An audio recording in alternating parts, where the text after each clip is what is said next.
Okay, today we are going to look at redox reactions in a little lecture, and then we'll have a second lecture on some redox net ionics.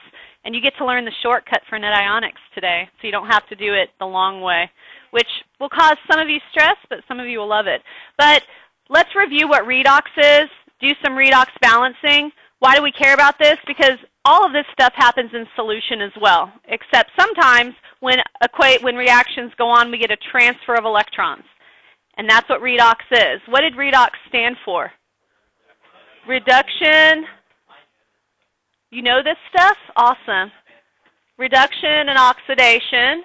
So funny, there's like half the people in here, but it's chattier than usual, which is awesome. All right, reduction and oxidation. When our charge goes down, what's happening to the element? It's being reduced, correct. If the charge goes up,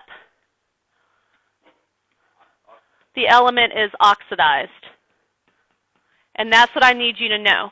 So we're going to answer these questions. In the following reaction, assign oxidation states, identify the species, and instead of species, it's actually an element that is reduced and oxidized. The good news is the AP has taken off knowing agents. So we only need to know what is oxidized and reduced. Why don't you move over here today so you're closer so I don't feel like I'm blocking you. Okay, so looking at this, we have to first assign oxidation states. Free elements have an oxidation state of what? 0. So copper here is 0. If it's a monatomic ion like this, the oxidation state is equal to the charge. If it's a polyatomic ion, the sum of the oxidation states have to come out to the sum of the actual ion charge. So oxygen you can bank on 99% of the time is -2. So if oxygen's -2 and there's 3 of them, -6, sorry. -2 times 3 is -6. What do we have to add to that to get a -1? +5. Has everybody got it? Okay. So here oxygen again is -2, making nitrogen what? +2. Oxygen here is -2. Hydrogen is +1 almost always. And here copper is +2. So we have to identify what two things are changing charge. Give me one thing. Copper is going from a 0 to a +2, so that makes that being what? Oxidized or reduced? It's going up in charge, oxidized. Nitrogen is going from a 5 to a 2, so that is being reduced. So those are our two things changing charge. Notice I am identifying the elements as being oxidized or reduced. Compounds aren't oxidized or reduced. Elements are. Okay? All right, so let's assign oxidation states to this beast here. Oxygen is going to be -2. Hydrogen, we got +1 here. So if that's the case, what would our carbon have to be? Let's just look at the charge. We've got 5 pluses. 5 minus 2 is +3, +1 is a +4, right? So both carbons have to be a -4, so what is each carbon? -2. All right, O2, not a -2, it's a free element, 0. Carbon is here, since oxygen's -2, that carbon's going to be a +4, right? Water, we got -2 and +1. So what two things are changing oxidation state? Carbon's going from a -2 to a 4. That's going up in charge, which is, yes, oxidation. And then what else? Oxygen is going from a 0 to a -2. That's down in charge. That is reduction. And that's the key. In order to have redox, you have to have both oxidation and reduction present. You never just have one. Because if something's getting electrons, it's getting it from somewhere, right? So there's got to be an equal transfer. Okay? And we'll keep that in mind when we're looking at what we're going to do next, and that is how to balance these using the half reaction method. So Do y'all remember the half reaction method where you took out one thing and you balanced it, and then you balanced the other half reaction and you added them up and canceled things out, cleaned house, all that stuff? So most of you have done this. If you were in regular chemistry, you didn't, but you know what half reactions are from regular chem, and it's not a hard process. So we don't need to assign oxidation numbers. What we do need to do, though, is to figure out what two things are changing charge. What two elements? Sulfur and nitrogen. So which half reaction? Let's do the sulfur half reaction first because it's a little bit easier. S-2 going to S8. You know what? I'm changing my mind. I want to do the other one first because it has all the rules included in it. All right, so we're going to go the nitrogen. We're going to take out everything that has nitrogen in it. And we're going to follow a series of steps when we balance the half reaction. The first step, and you can write these down, is to balance everything but H's and O's. So let's do that. Is everything but H's and O's balanced? Yeah, we have one N on each side. So that's done. The next step is to balance O's using, who remembers? Nope. Water. O's using water. So we have 3 oxygens on the left, 2 on the right. How many waters to what side do I have to add? 1 water to the right. That gets my oxygens balanced now, correct? All right. Now the next step is to balance H with H pluses. They have to be pluses. So I've got how many H's on the right? 2. So I'm going to add 2 H pluses to the left. Yeah? And my final step then is to balance charge with electrons. I can only add electrons once to one side. I can add as many as I want, but my goal is to make both sides equal charge. Notice that on the right, my overall charge is 0, correct? On the left, I have 2 pluses and a negative, so that makes the left side be a +1 charge. So how do I get them the same? Add 1 electron to the left. So now they're both the same.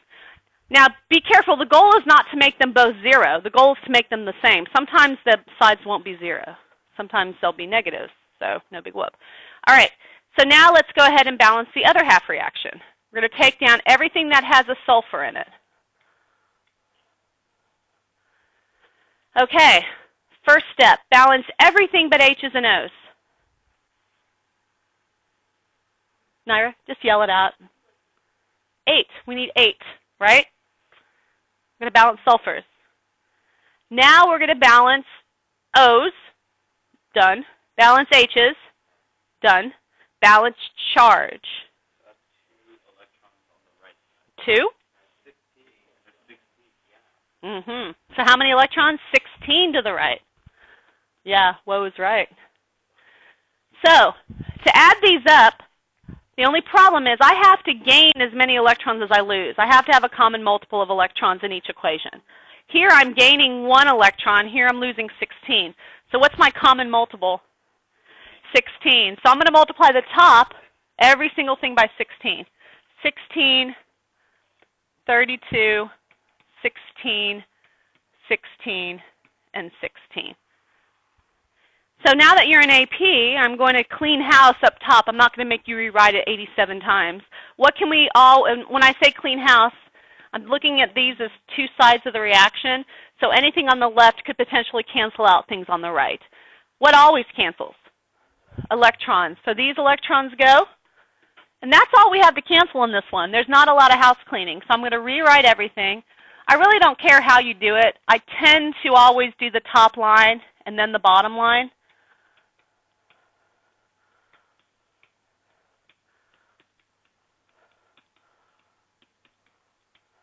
All right, so that is my final answer. Now, one thing I do want to address is this thing right here. It says acidic. What makes a solution acidic? H pluses, right? So are we acidic? Yeah, we are. So we're done. Okay, so if the solution is acidic, you follow these steps, you're good to go. If your solution is basic, we're going to add a fifth step, which is not hard, but I'll show it to you in the next example. Are we good in the hood, gangsters? Yeah. All right.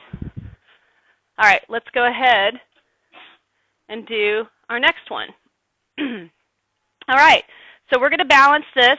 Now, one question that might be in your brain is, how come you can just willy-nilly add a bunch of H pluses and a bunch of waters? You know, there's not like the creator of the universe just throwing things. Well, remember, all these solutions are in water, right? And water ionizes naturally, so we have an unlimited number of H2Os, an unlimited number of H pluses and OH minuses. And by unlimited, I mean way more of those than any of those. Okay, these solutions have tons of water relative to the concentration of these guys in them. So we can do that. So what do we want to start with? Manganese? All right, so we're going to take out anything that has manganese in it. MnO4 minus going to MnO2. Balance everything but H's and O's. Done. Balance O's using water. How many what side? 2 to the right. Balance H using H pluses. How many what side?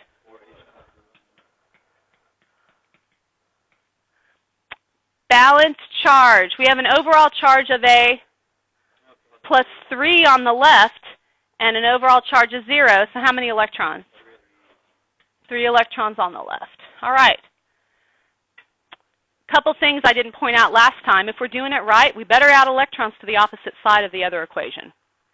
Okay, another thing you're going to see, we should be adding H pluses to the other side of the other equation, and we should be adding waters to the other side of the other equation. Everything is opposite, and that's kind of an indicator as you're going through that you're doing it right.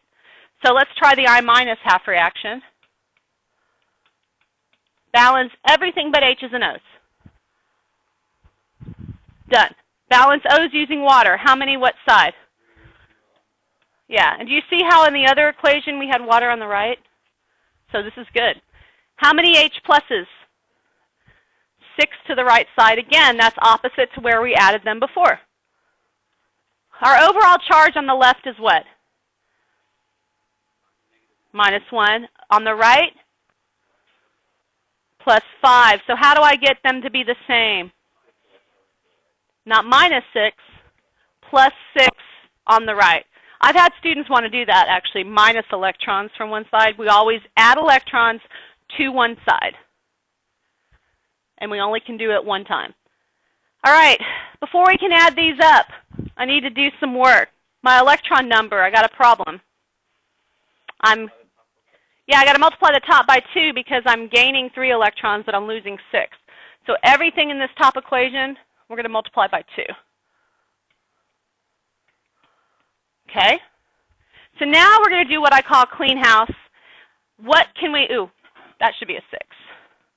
What can we cancel? Electrons are going to go.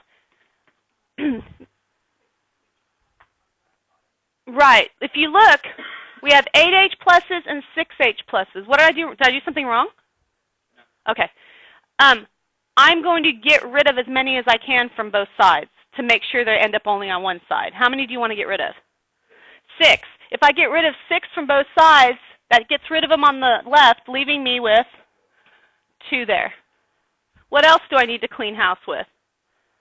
Water. So I'm going to get rid of these 3, leaving me with just 1. So now let's rewrite this. 2H plus 2MnO4 minus plus I minus gives you 2MnO2 plus water plus IO3 minus. Now, if this were an acidified solution, we'd be done because we've got H pluses floating around, right? But we need OH minus. So this is an additional step. You can add it as step 5. You need to, if basic, add OH minus to both sides. And the reason you're adding it is to tie up the H pluses. So we're going to add enough OH minus to both sides to tie up all our H pluses. So how many would that be? We're going to add 2 moles of OH minus here, but don't forget to do it over here. You've got to do it on the other side. If I add H plus to OH minus and it ties it up, what did we just make? Water. We just made 2 waters, right? But you see, now I have to clean house again. So what's going to go? 1 water is going to go here, leaving me with, right. So now we can do our final H2O plus 2MnO4 minus plus I minus gives you 2MnO2 plus IO3 minus. Don't forget the OH minus, because this is now what's making it basic right here. We're not basic unless we have this. So our goal is twofold: to tie up the H pluses and to put OH minus free in solution. Okay? All right. So the last problem for this little portion is the big sexy of the units, putting it all together. It's huge, guys. This, next to actually writing how to make a solution, this covers everything from the unit. It's huge. So, but I don't want you to be afraid of it because it's pretty cool. So, let me read through it and I'll point some things out to you as we're reading. Potassium dichromate in an acidic solution is frequently used to determine the concentration of Fe2. I'm about to sneeze. I'm really sorry, those people. Thank you. I hope it didn't blow out y'all's eardrums at home. Okay, so this is going to be our stock. This is potassium dichromate, and it's used often to find the concentration of the iron plus 2. This stock, we can also call it a standard, but we're going to use this to find the concentration of this. What's the process that's called? I drew pictures of it. We talked about it. Yeah, this is a titration, okay? So what they're telling you here is that a solution of dichromate is prepared by dissolving this many grams in that many mils. A total of 21.35 mils of this solution is required to reach the end point in a titration of a 250 sample containing Fe2. Determine the concentration of Fe2. Don't freak out when you see problems like this. I want you to be calm and kind of make a little schematic of what's going on. So your standard, we're going to put the standard in a big beaker, okay? The standard has 6.425 grams of the potassium dichromate in 800 mils of water, okay? That's our standard. That's our known in our titration, okay? We're going to put this stuff into a burette, right? And we're going to titrate it in how much iron? In how much iron? 250 mils of the iron, right? So we put this in the burette, we do our titration, la la la la, and when do we reach the equivalence point? When are we totally neutralized? What mils? It told us. It took 21.35 mils of this stuff to actually neutralize and get to the equivalence point of this titration. Okay? So that's what's going on. So if you think about titration, remember the steps: moles of known, moles of unknown with stoichiometry, then find what you're looking for. Well, to get moles of this thing here, what do you think we need to find about this solution? The molarity. We need to figure out what concentration this is. Because once we know this concentration, we know that we only used 21.35 mils of it. That can get us moles of what we used, right? I can't just change this to moles. Why can't I just use all those moles? Yeah, we didn't use all 800 mils. We only used, we only used 21.35 mils. So we have got to find this concentration. Once we do, we can find moles of known, And then another issue, we have to be able to do stoichiometry. So to do stoichiometry, we need to balance that equation. So where do y'all want to start? You want to balance first? Let's balance. So yeah, so I'm going to kind of do the balancing in the bottom corner of my paper. Okay? So what do you want to, what's changing charge? There's two things. Let's do the dichromate first. Cr2O7 negative 2 is going to chromium plus 3. All right, let's balance that half reaction. Balance everything but H's and O's. Hold on, y'all. I'm going to rewrite this down lower. All right.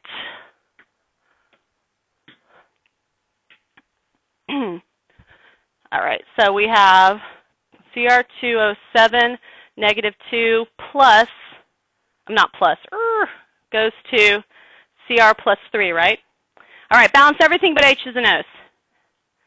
No, it's not done. Watch the 2. That's a big mistake. People sometimes forget that first step. Balance waters. How many? What side? 7 to balance the O's. Balance H using H pluses. How many? What side? 14 H pluses. So on the left side I have a plus 12. On the right side I have a plus 6. How many electrons? 6 on the left. Good. All right, so now we're going to do iron, right? This one's easy. Iron's going from a plus 2 to what? Plus 3. Love these. Just add an electron, right? Thank goodness. But here's what's cool, and this is what I really like about this problem. You're going to see some things. What do we have to do to the half reaction here? Multiply. 6, 6, 6. Today's not a good day for that. All right. Okay. Now, you don't really need to add these up anymore. There's no cleaning house to do. All we have to do is transfer our numbers up into the equation. Notice something that's really cool. Do you see how the H pluses are on the left and the waters are on the right? Look at the equation. H pluses on the left, waters on the right. Okay? All right, so since this is out of my view, how many dichromates do we need? 1. How many iron 2s? 6. How many H pluses? 14. How many chromates? 2. Irons and waters. All right, so that is now our balanced equation. We needed that to do stoichiometry. All right, y'all ready to actually start the problem now? That's exciting. Okay, so what we need to do first, you guys told me, was we need the molarity of our stock. You always have to have a known molarity into titration. So dimensional analysis is awesome. 6.425 grams. Now this is where I need you all to crunch numbers quickly so we can get on to some other things today. All right, so for every 1 mole of K2Cr2O7, we have how many grams?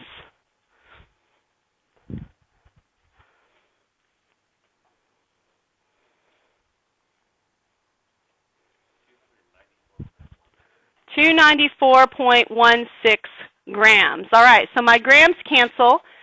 I've got moles to do molarity. It's just moles per what? Per liter. So I can easily just divide by 0.8 liters, right? Y'all cool with that? Remember, if you're uncomfortable, you can figure out the moles and plug them in to here and do a mole per liter thing that way if it bothers you to do this. Okay, you can always do a separate equation. All right, so to 3 sig figs, what is my molarity?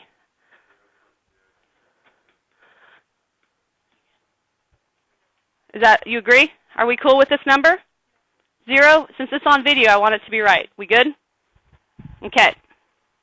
That's the molarity of our stock. Now hold on 1 second. There's something I want you to think about. This is the molarity of K2Cr2O7. Look at the equation. What are we actually needing the molarity of, or the moles of? Just this ion. But here's the good news. For every one of these, I have one of these. So the moles are the same. Okay? Good thing we're not asking for K, because we'd have to double it to get the moles or the molarity. So, first step in any titration problem is to find what? Moles of what? Find moles of the known. Remember, our known is our stock. So, how do I find moles from molarity? 0.0273 moles per liter gives us what? How do I get moles? What do I multiply by? How much we actually use in the titration. How many liters is that? 0.02135. Okay? And this would be liters. So how many moles do we have?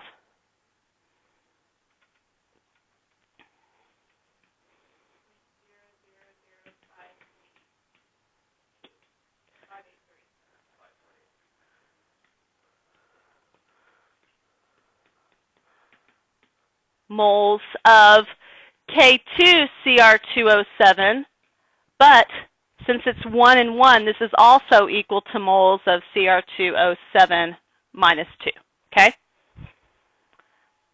That's the first step. Once we find moles of known, what is our second step? It's always the same in every titration.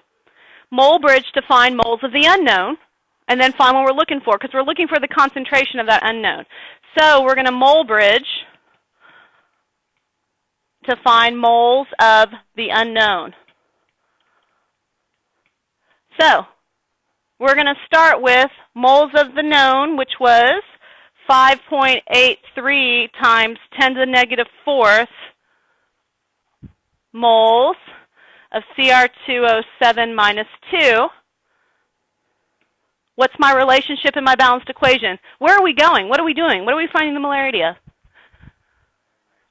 We're just going here, right? Neutralizing reactant. It's not really neutralizing. It's reacting with another reactant. So it is a 1:6 ratio. So for every 1 mole of Cr2O7 minus 2, I have 6 moles of Fe plus 2.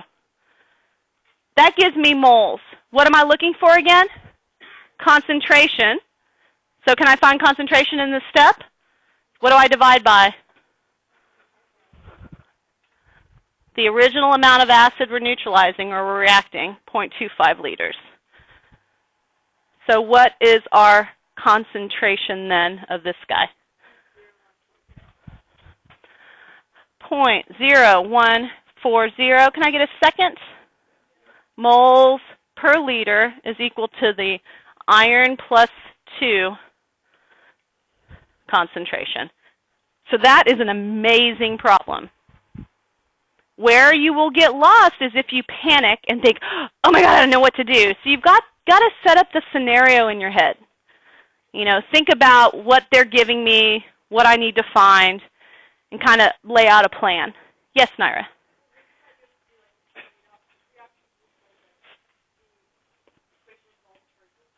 Well, it involves charges. You could have done this by inspection because they gave you the H plus and the O water there, but if they were to have not given you these things in the equation, which sometimes they don't, sometimes you can, this is not a good example of one, but there's times there's H's missing, and you're like, I can't balance this, there's no H's. I can't balance this, there's no O's on this side. So that's an indicator. Another indicator is just you being told you have to use the half reaction method. I'm choosing to use that right now today because of the fact we just did it and it was another practice problem for us. Okay? It'll say, using the half reaction method, balance the following equation. Or they'll ask you questions like how many electrons are transferred when this is reduced, when you're balanced, you know, so it'll force you to use it. Okay, so that's all of redox. I'm going to stop the video now. We're going to start the other one because we're going to do a little mini lesson for tomorrow because tomorrow is going to blow your brains. Okay, so I'm going to stop this. Stay tuned for video redox reactions part 1.